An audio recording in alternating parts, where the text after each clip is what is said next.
What's going on, y'all? Welcome to another episode of Cutting Up with Unkle Mel. Have a very special guest with me, Mr. Jalen Clark, and today we're going to talk about what it took for me to start a podcast and what I learned from him. So let's go and get into it. Cut up Unkle Mel. Hey. Cut up Unkle Mel. Yeah. Cut up Unkle Mel. Cut up Unkle Mel. Cut up Unkle Mel. Cut up Unkle Mel. Cut up Unkle Mel. Cut up Unkle Mel. How you cut down? How you cut now? How you cut down? How you Yeah. cut now? How you cut down? How you cut? Hey man, they might play this in the party, man. How you cut now? So I just want to appreciate you for doing that webinar that you did, because I was thinking about getting into podcasting, and then I saw you posted on Instagram that you were starting a webinar. I'm like, this perfect timing. So let me see, what I need to be doing. And then I was kind of nervous because I didn't know if you was gonna be willing to mentor me. Yeah. And you know what I'm saying, and really point me in the right direction. But then I saw you had the free webinar, and I'm like, okay, so he seemed like he really cares about teaching people. I said, so let me learn more. You know what I'm saying? So what made you decide to do a webinar anyway? Really, because I had put together a course. I put together an actual course on teaching people how to podcast. Mm-hmm. But like you said, some people, they couldn't afford the course. So I was just like, at least let me, give something away for free where they can at least learn about some of the opportunities that's out there. Of course, it wasn't everything that I give in the teaching the course, but I still at least wanted to expose people to some of the possibilities, some of the things that you can get done in the industry of podcasting. But did you see that there was a need for it? Like, were people contacting you? Yeah. Some people was like hitting us up and, just asking about different things about like, yo, how did y'all get y'all podcast to do this? Like, how do I get guests or things like that? Pretty much kind of like you after. But like before that, some people was asking, hey, how can I get started? Or like, what's some of the best hosting platforms? Or, how do I get my podcast on Apple and stuff like that? Because I was most nervous about getting the wrong equipment. And then I have this thing with trying to get the top of the line whenever I'm starting something, just because as I progress, I just want to know that when I'm about to reach that next level, that the equipment that I have is already, what I'm going to need. So, that's when you told me about the Rodecaster. And I looked at the price and I was like, ugh. Yeah, man, it's not cheap, but, and I ain't gonna lie, I was like the exact opposite. I'm just like, let me get started where I'm at. We started on our phone and laptops, like, Right. in our parents' like cribs. Mm-hmm. I was still living with my grandmother, so like we're stuck in it. Like, just get it going where you at. And so what made y'all start y'all podcast anyway? Really, the podcast was like an extension of our Instagram page. We had an Instagram page that was growing pretty well, just teaching people about financial literacy, teaching people about actually building generational wealth through practical ways. Not just get rich shit. I could curse and everything. Yeah, right? yeah. Like ain't this get rich quick shit and all of that, man. Like actual sound principles to wealth building. And it was just like, we can't actually teach and share everything from 5 minutes, 60-second, like a small post on Instagram. Like, we wanted to extend the dialogue. So we ended up just creating our podcast in March 2019. Because whenever I see y'all post something on Instagram, it's usually an entrepreneur that y'all bring on, and then it's kind of hard not to watch it through, right? So when I see it on my timeline, I always stop and watch. And there's a lot of people doing like a lot of great things. I didn't even know that there were so many different ways to make money in the world, and I just think y'all got a good name for a black wealth renaissance, because us black people, for the most part, we don't know all the different ways that you can make money. We normally just rely, I would say, in my opinion, we rely on our natural born talents rather than our skill sets, which in the past we used to use our skill sets, but somewhere we got lost, and just started focusing on doing music or playing a sport. Entertainment and all of that type of stuff. Right. But right. yeah, that was like the whole premise. Like you said, one, just to expose the different ways, the different avenues that you can make your money work for you. But two, also just how to manage your money, like really how to set up a budget. Like this is what you got to do to manage your money. And that is something that's so hard for me to do is the budget. And a lot of people say it's hard, but all you really got to do is really just a self-reflection. Like you just got to sit down with yourself and your bank account, all your cards, whatever you spending, whatever else on. Man, I'm count all the money you got coming in. I'm like a vampire. It's hard for me to see my reflection. It's hard for me to self-reflect. Hey man, you got to. If you, that's a part of growth. Like you got to sit there. You got to have that come to that's what I call it, a come to Jesus moment, when you really take that first step and just create that budget. Because sometimes like the numbers is shocking. Sometimes you'll look up, you'll be like, damn, I spent $300. I spent $400 on eating out this month. Mm-hmm. Damn, I spent $800 on hair for like some of the women. Like, oh, I spent this much shopping. Right. Damn, I spent $300 just on Uber Eats. Right. But then I think so many people, we do like impulse buy, or we feel like, you know what I'm saying, money does grow on trees when we really know better. But, and that's the point of the budget too. Like the budget kind of drill that in is like, okay, I can see how much money I got coming in and going out. Mm-hmm. I know if I made this much and I only kept $100, I broke even. Like that shit kind of wake you up. Like, damn, I went work for 40 hours. I went go do all of this and I ain't even got nothing left over. I really go through that right now. Like I got a decent amount of money coming in every month, although I'm not actually working. I got a decent amount, and I look back like, man, where did these dollars go? Yeah. Now I know I spent the grip on my podcast setup, and I still have a few more things that I want to get, but I'm like, man, where's that money going? Like it kills me. Like this month has just started, and I get a decent amount up front. And then I'm already like 10, 12 days in. I'm like, where did it go? Yeah, man. Like and that's the important part about like the budget. It really just keep you honest about your money, because anything that you start to track, anything that you actually start to observe, like you start to pay attention to it. So now you're a little bit more conscious about your money, right? Like now you're more tuned. You might drive past the fast food place you want to stop to get something to eat, but you're gonna think about your budget. You're gonna be like, damn, I spent $400 on food last month. Let me cut back right quick. Right. Let me go eat home. I got food at the crib. Like that. Well, yeah, I actually did that. So I'm in a Dallas area, right? Yeah. Came from Louisiana, but I actually made me some tuna salad and stuff before I left, and I got my ice chest and everything. And I said I'm gonna go ahead and bring my stuff out there, and I waited till I got to the hotel to get their ice. Free ice, right? So I ain't even want to go buy a bag of ice. I'm like, I'm gonna wait till I get to the hotel. Like that's how real it is for me right now. It be like that sometimes. It definitely be like that sometimes. And budgeting, a lot of times people hear the word budget and they just think that they can't live life like, oh, I gotta just really live on a bare like bum, like scrape by type shit. But that's not the truth. With budgeting, I always say budgeting is just a form of self-love, right? That's you planning out for your future. That's you saying, okay, we spent $500 this month on shopping. Let's actually just say we're gonna spend $250 on shopping, and we're gonna put that extra $250 that we had. We either gonna put it, we're gonna invest, we're gonna put it in a savings account. We're gonna do something to where in the future, myself gonna thank me for that. Right, man. I was thanking myself like in 2020 was a good year for me. I mean, it led me to start this podcast. I lost my barbershop, and I was like, man, this year is going to be terrible. But it's just amazing how things turned around. And I started, I opened up a Robinhood account, started putting money in there. And it was just amazing how, like, I would wake up and I'd be like, hold up, the amount of money I have in this account, I didn't put every last dollar in there. Some of those dollars went and found some other dollars and like, hey, y'all want to come kick it with me? You know what I'm saying? So that's how it works, man. Yeah, your money is supposed to go out there and make friends. Yeah, and bring them back. Yeah, your money is supposed to bring it back, supposed to flip it. Yeah, they got to go build them a gang, a posse. Yeah. Your money really supposed to be like your army, your soldiers. Right. Your money is supposed to stand on that corner under that street light.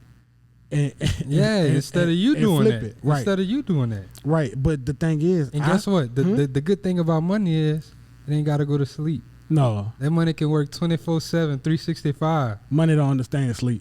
Not at all. I'm gonna be like, what? I got it. Don't worry about it. Money, like just, you know what I'm saying? While you sleeping peacefully. Exactly. But I just feel like black people, we just not accustomed to making money without actually using our physical work for it. I mean, we've always worked physically for everything that we've gotten. The majority of us, not our intellectuals and our scholars, not them, right? You know. Well, they still at some point like work for their money too. So, you know, I equate working for money just trading your time for it. Mm-hmm. Anytime you trading your time, even if you just sitting down chilling, right? If you on the clock for somebody else, you still working for it. And you know what might be wrong with me personally when it comes to budgeting? I think I make my money too easy because I enjoy what I do. You know, being a barber, I enjoy it, and I'm good at it. And when you're good at something, you learn how to do it a little quicker, a little faster, a little more efficiently. So I can really push out, you know, some haircuts, and I get the money, and I be like, oh, well, I could just get that again tomorrow. But I know better. It's not always like that. Tomorrow is not always the same as today. Exactly. Most often is not the same as today. Exactly. So if you having like a really good money day, just expect to fall off the next day if you're working for it. You always got to keep more than you make. Mm-hmm. It ain't about how much you make. It's about how much you can really keep. There's people who make $100,000 a year and they still live paycheck to paycheck. Right. Think about that. Right. That's like Lil Baby. He say, you know, he don't spend majority of his money. You know what I'm saying? Like he stack it up and keep it. You know, and then just found out all the stuff that Shaquille O'Neal is invested in. That's ridiculous. Yeah, man. Shaq is a dog. Man. He might be invested in this table we're using right now. You never know, man. Ain't no telling. Like, so I'm just amazed by the amount of stuff that dude on. It's ridiculous. Hell yeah, man. Shaq on it. Shaq been on it though, man. Shaq been one of them guys that I was just like, he was a superstar on the court, but even just like off the court, I was just like, damn, Shaq really. Nah, he's scoring way more points in the business world than he ever scored.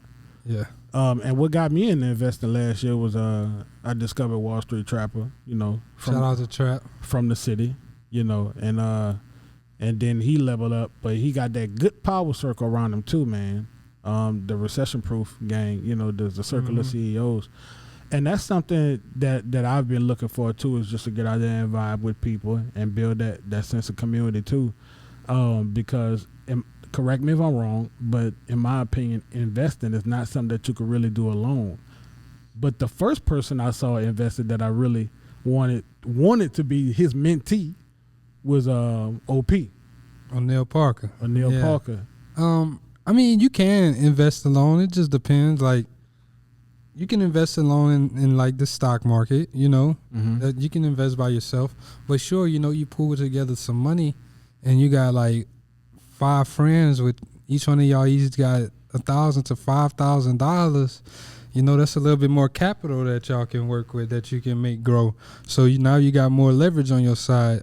Even with real estate, you can invest by yourself, but at the same time, if you get some friends, you can split the startup costs. If you have to put a 20% down payment, you know, I take 10%, you take 10%. Let's come together and powerhouse it. Kind of like crowdfunding or group economics. Group economics is definitely always. I love group economics. I definitely think it's better to go with a team because now, you know, everybody got a certain skill set that they can bring.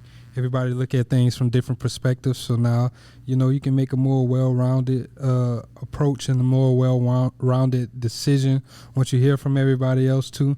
But you got to make sure that you also got like some winners on your team. It ain't just people that's out here just expecting a quick return, or people who, you know, they not gonna really put the work in and stuff like that. You got to make sure you got some solid people who understand the principles, understand the terms and agreements of what y'all got set up and everything. They not gonna want to just pull the money out if y'all, you know, some hard times come up. Yo, man, I need that money back. Like an investment, you got to make sure you don't need that money for the next 5 to 10 years. Mm-hmm. Go let it sit. Now, when you talk about team, how did you end up finding David And the other two gentlemen, what are their names again? David, Jared, and Kelly. Mm-hmm. So me and David been homies since the 8th grade. Actually, we've been friends. I moved to Church Point in my 8th grade, and me and him we ended up playing football together. I actually stole his number. I didn't know. I was just a new kid at school, just trying to get a jersey. Right. But yeah, so me and his grandmother lived down the street from my house, so we ended up just kicking it one day. And ever since then, we just been tight. Like, we went to different high schools, even different colleges, but still was my dog because we just, had the same type of wavelength and stuff. And with Jared and Kelly, that was actually David's roommates in college. So, I go kick it up there sometimes with them. Just go chill, go party, go bullshit. I know what that's like. I know what that's like. They was in Ruston. I was in Natchitoches. So they went to LA Tech. I went to Northwestern State. And, so sometimes they'll come down there. Sometimes I go up there and we just chill. That part alone actually reminds me of I had a friend after we grew up together, and he went to Norfolk State University, and I was in the military. And I thought I was going to get stationed in Italy.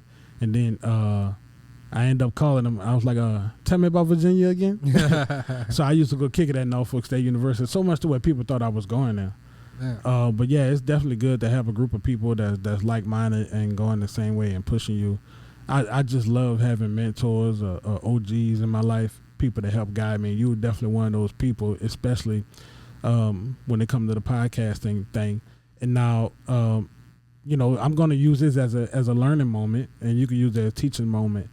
As far as pushing your channel towards monetization, the business side, because I think content creating is just going to, it's going to take care of itself. Like, we didn't write none of this down, but this is turning out to be a great show. But on the back end, the business side, what tips would you have for myself or anybody who's like, how can I grow my channel? What are some of the things?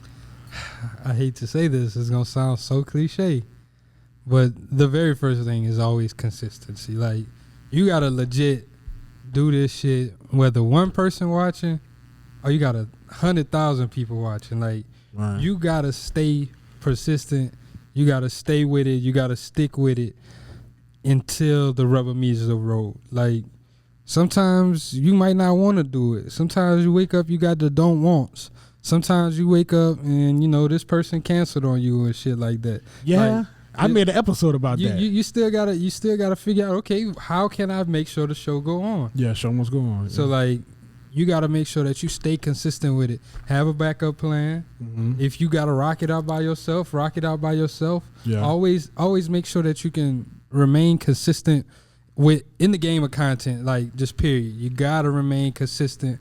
I don't care what it is. And once you start putting things out on the schedule, like, if you start putting your podcast out on a Monday at 5:00, make sure every Monday at 5:00 you start doing that, because people gonna start looking. They're gonna start looking forward towards that. Just like with anything, with a woman, with a man, with anybody, they want consistency. People crave consistency, right? Yeah. Like, when you go to McDonald's, you know exactly what you're about to get. Right. You probably go get a broken ice cream machine. Yes, definitely. But you can still get your food pretty quickly. Hopefully. Man, McDonald's, it'll get you, like, it's convenient. Right. But at the same time, like, you're a barber, right? Yes. So I'm gonna just give this example. Say, you fresh out of barber school.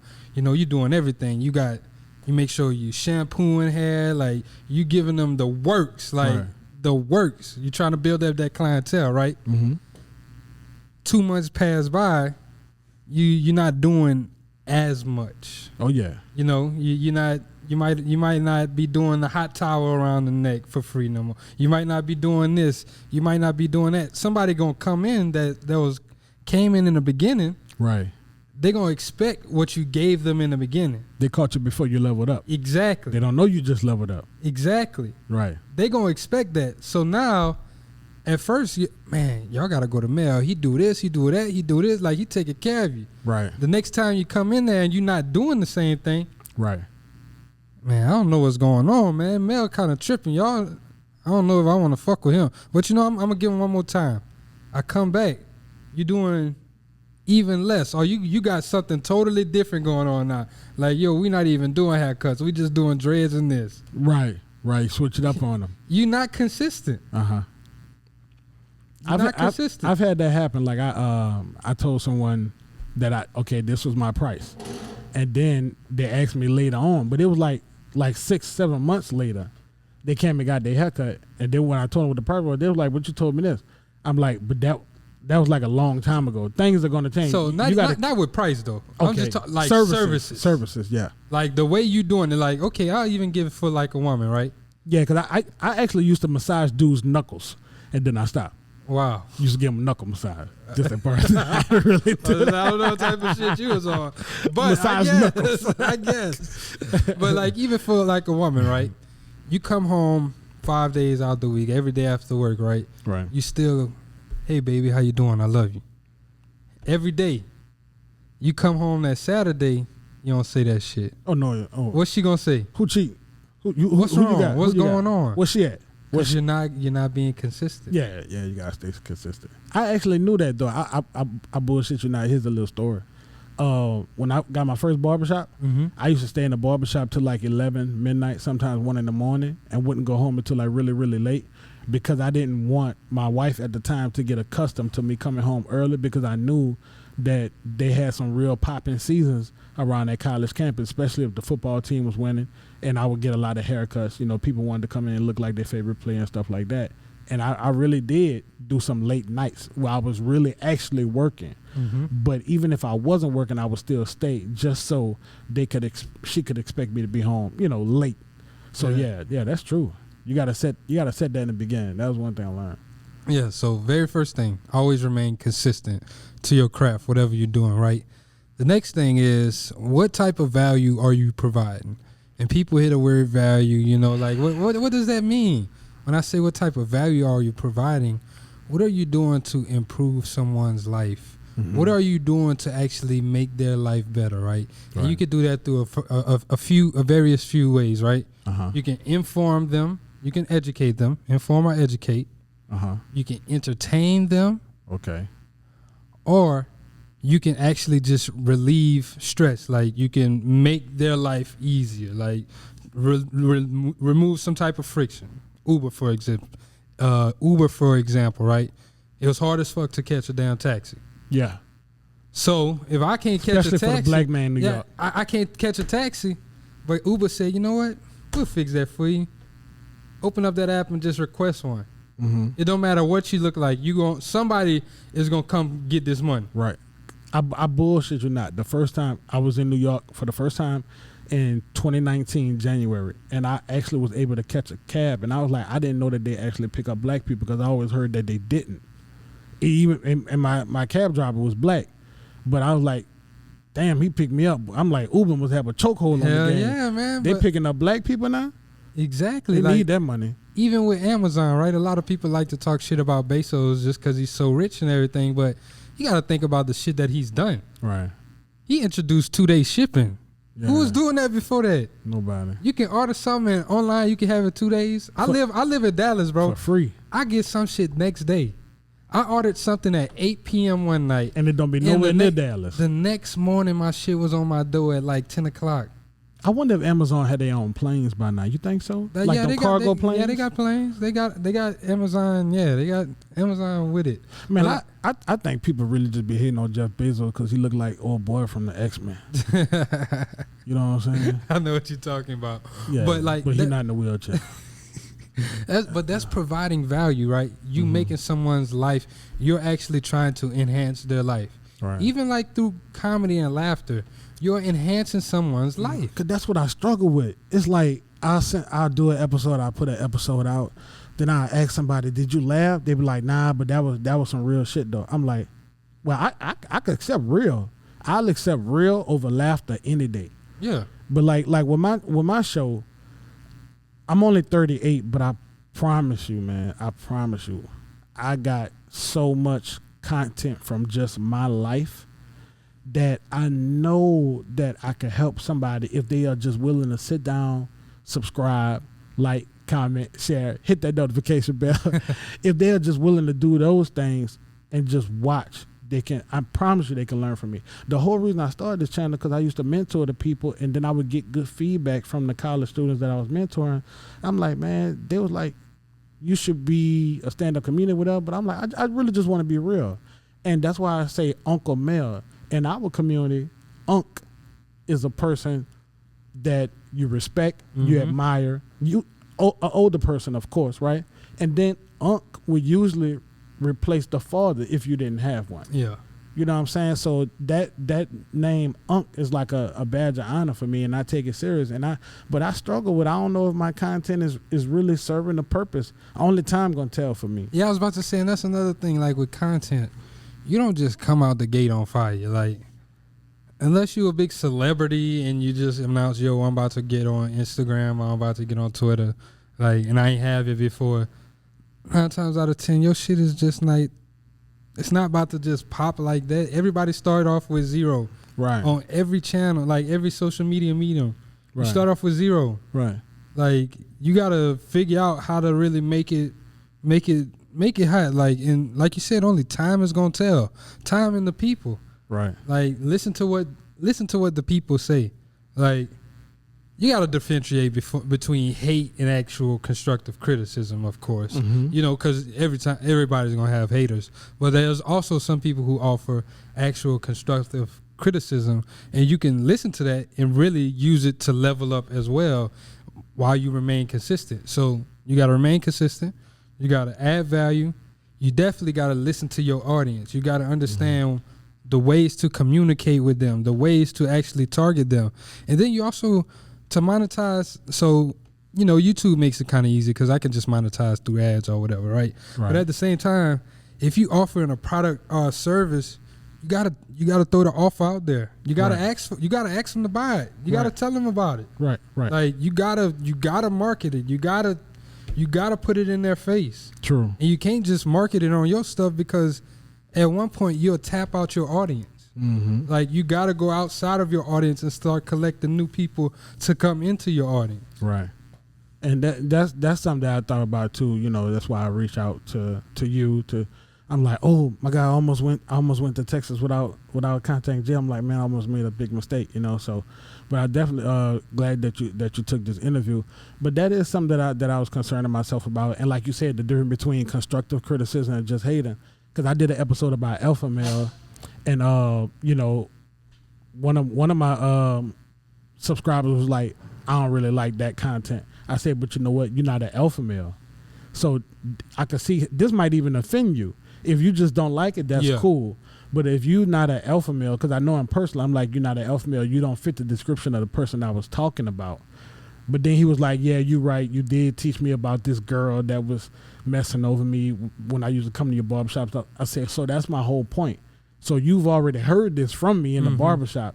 I just happened to put it on YouTube, and now you're not feeling it but you forgot that this is nothing new. I've already taught you this in person. Yeah. And even when people just be like, I don't like that type of guy, ask why. Why don't you like it? Right. Don't just say I don't like it. Like, explain yourself. Like, give me a deeper opinion, and then I'll respect it. If not, keep that shit pushing. Well, what we're learning now is that people don't necessarily get mad with the content or not like the content. They just may not like the delivery, right? Hey, and sometimes I get in my feelings sometimes when I'm recording. And guess what? Being a content creator, you can deliver it different type of ways too. Like, you can deliver it audioly, you can deliver it visually, you can deliver it through a text. You know, a lot of times people just don't like the way you say something, you know. And like I said, you know, I get in my feelings sometimes when I'm recording the content. And then I'll tell people, man, look out for this next episode. I'm about to spaz out on this one, because I grab motivation from everywhere. You know, I get so much inspiration. I might see something online, then it reminds me of something that happened in my life. A lot of times the things that I talk about, you know, has actually happened in my life. And, you know, man, I got so much content that I wrote down that I haven't even put out yet. Like, these episodes that I have now, none of this stuff was written down. So I have a lot of content to put out, you know, but I'm just kind of nervous about how it gets received, and I don't want to get canceled. And, I mean, honestly, fuck that cancel shit. You just got to do you. But even like with the way you respond to certain stuff, like, you can't, I take everything on the internet with a grain of salt. Like, I'm not about to let nobody on the internet upset me. Like, I've definitely seen it before where I see a comment where I'm like what? Like, it infuriates you. Then and I catch myself, I'm texting and I'm like, man, this is a nigga on the internet, man. Fuck this nigga. I'm like, I'm not even about to give you the time of the day, bro. Mm-hmm. I'm really not even responding. And I just delete it. Like, I'll be like, I almost lost. I almost let this nigga get me out of my character, and he's on the internet. Yeah. I mean, people, they use the internet for you got a lot of people that's just a troll. Yeah. I mean, they do it for fun. Yeah. It's what makes them happy is making other people upset or aggravated at the least. Exactly. But man, so you think, what's the future of podcasting? Because sometimes when I promote to people, I say, hey, check out my podcast. They're like, oh, I want to start one too. It's like, oh, there's going to be a lot of them out there. I mean, I think the future of podcasting is very bright, bro. Like, I think it's still relatively early as hell. In the next 5 years, you're going to see a podcasting exploding. Like, if you think it's a lot of YouTubers right now, it's for every one podcast, it's 15 YouTube channels, I think. I think it's 15. Let me make sure my math is right. But like, there's way more people on YouTube than it is on podcasts. Okay. In the year 2020 was the first year 1 million shows, 1 million podcasts, not episodes. 1 million shows were put up on podcasting. Just 1 million. So 1 million shows were launched last year. Not even launched. Like, that's total. Like, how many podcasts finally hit the internet? 1 million in 2020. Okay. So they were like underground. Yeah, like podcasting. Then it came out. I think podcasting has a lot of room to grow. Like, not even 25% of Americans listen to podcasting. Right, because I'll meet people and they'll be like, I ask them, hey, do you listen to podcasts? And they were like, no. What's that? Then I kind of get discouraged. Then I'm like, oh, well, look, let mine be the first then. Yeah, you can't be discouraged. Like, you gotta look at that like, oh, this is a new person to the market. Like, let me be the one to bring them in. They never even listen. Like, people is the same way. Think about Twitter, Facebook, Instagram, all of that stuff. Like, that shit was new. Nobody was born with none of this. Yes. And so that's what I say now, because, it's a sales pitch. Even though you're not selling nothing up front, you're just trying to get them to click a button and it's free. But I'd be like, let me introduce you to it then, check out mine and stuff. And that's what I've been doing ever since I've, got out in Texas. I've been doing that in the hotel all day, I even gave out, shirt and stuff like that. So I've just been marketing, just focusing on the business side, trying not to get discouraged, trying to set goals. Yeah, you got it. Reasonable goals. So I came out here with 90. My goal is to leave with 100 subscribers, and so that's what I'm focusing on. Hey man, that's real good. Practical and not too astronomical. So what's next for you, just as Jalen Clark outside of BWR? So next for me, I'm definitely trying to move into purchasing me some real estate. I'm trying to get into the real estate game. Want to get into some investment properties. Got to start figuring out, which market I want to go into. Okay. What's the most advantageous for me. I'm not afraid to invest out of state if I have to. Also, just trying to really just build up some more passive income. By time I'm 27 right now. By the time I'm 30, I'm trying to also launch some type of tech company, man. I see the way that tech is going, the way that tech is moving, and I really want to have some type of impact in that realm where I can, create some things, really level the playing fields for some stuff. And so what's next for BWR? With BWR, really, we just trying to grow our academy. We just recently launched BWR Academy, and it's the #1 platform on the internet for personal finance. We teaching the sound principles of personal finance. We have weekly budgeting calls. I actually got one after this. So every week we get on the call, we do our budget. We actually go out of our budget with our group.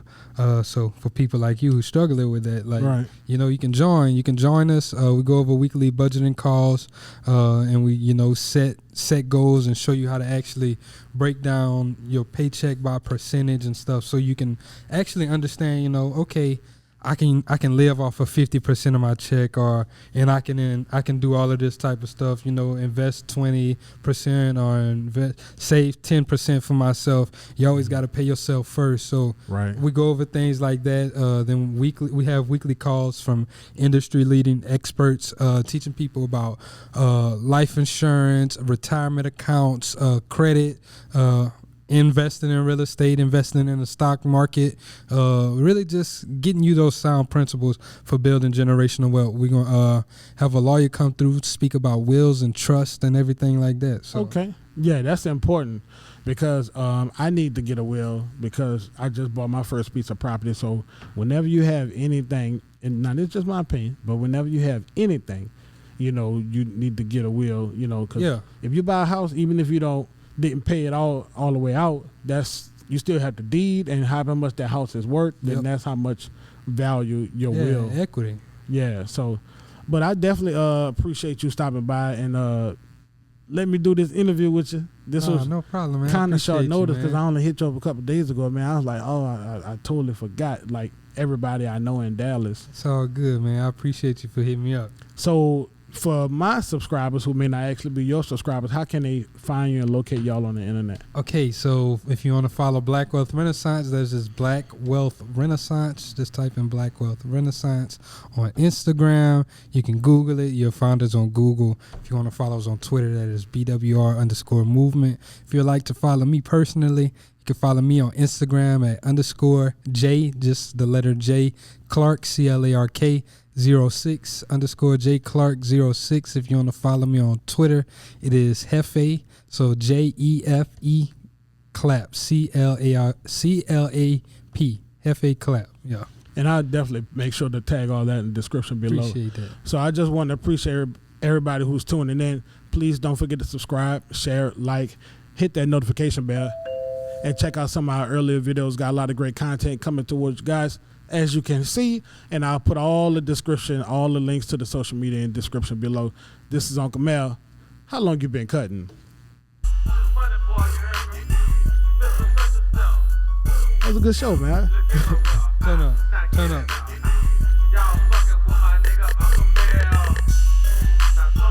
Unkle Mel.